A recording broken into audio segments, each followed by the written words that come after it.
junior Broncos thanking me for my service. You're right. You're right. I was a public servant today. You know who else did the public a service last night? It was Yordan Alvarez bombing this bad boy against the Toronto Blue Jays. Ball out against him in his last at bat. This ball to straightaway center field. Kiermaier will watch it. Speaking of the flight deck, Air Yordan just landed in the flight deck. A bomb to straightaway center field. Now arriving at the WestJet flight deck is Yordan Alvarez. Air Yordan hitting number 16 on the year. The United States has unsuccessfully tried to invade Canada a couple of times in its history.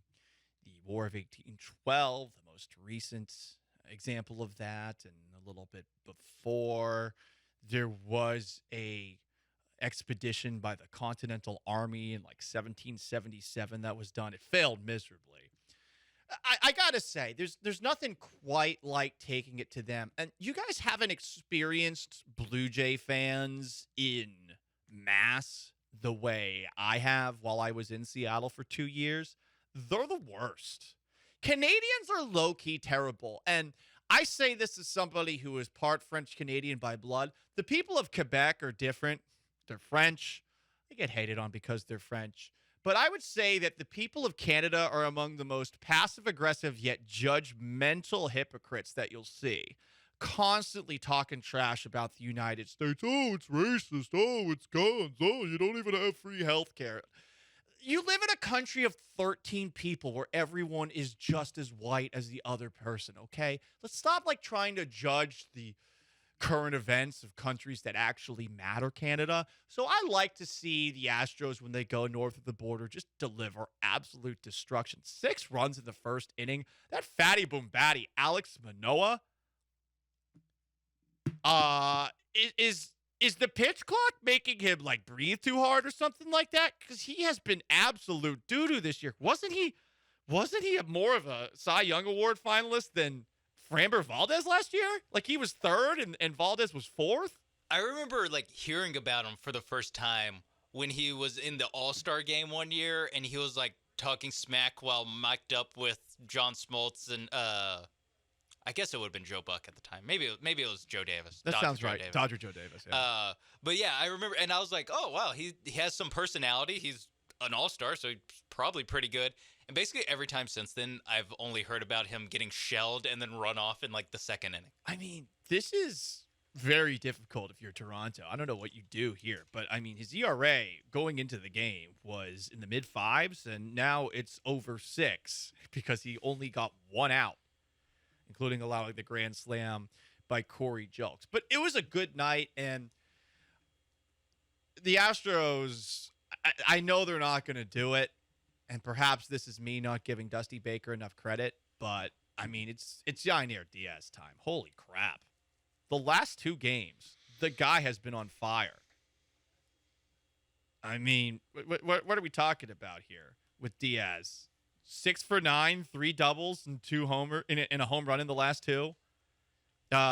In 25 games this year, he's hitting .284. He has an OPS of 786. The caught stealing percentage that he has is 41.2%. If he qualified by playing in enough games, that would be second in all of baseball. By the way, Martin Maldonado ranks 11th of 13 qualified American League catchers with a .185. I get that there is this Maldonado love affair that the clubhouse has, that Dusty Baker has with the Astros veteran catcher, but he's got to be the number 2 guy now. It is time to start phasing Martin Maldonado into some sort of a coaching role, of which I would think he would be great at. Honestly, I mean, there's always this talk about who the Astros are going to have on the bench, right? Like we were talking about Joe Espada. Oh, they can't lose Joe Espada. Oh, they can't lose Brent Strom. They lost Brent Strom. The pitching's been fine.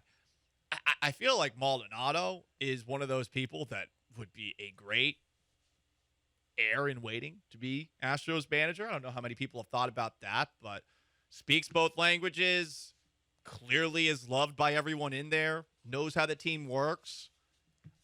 I'm intrigued by that possibility. it's time to move him towards that. And again, I'm not saying don't play him at all. He had a good month last month, so it's not like we're looking at Maldonado and saying he's terrible. We're just saying Yainer Diaz is awesome. He is awesome. And look, it's one thing to be JP France or Brandon Belak or Ronel Blanco stepping in for a spot start and doing well for a little bit of time. But I think everything we've seen from Diaz thus far screams this guy's got to play every day or close to every day. Let him continue to get at bats. Let's see where this goes. So I feel like that's a win-win. And I know Jeremy said at noon he's going to have a solution for what the Astros should do to get Diaz in there. Playing him at first base, I don't hate that idea, especially with some of these struggles that Jose Abreu's been having. And maybe you can, but I feel like you got to play him more often than not. Like I'm talking 60% plus of games. I feel like he's got to be playing the rest of the way, especially if he's this hot. My God.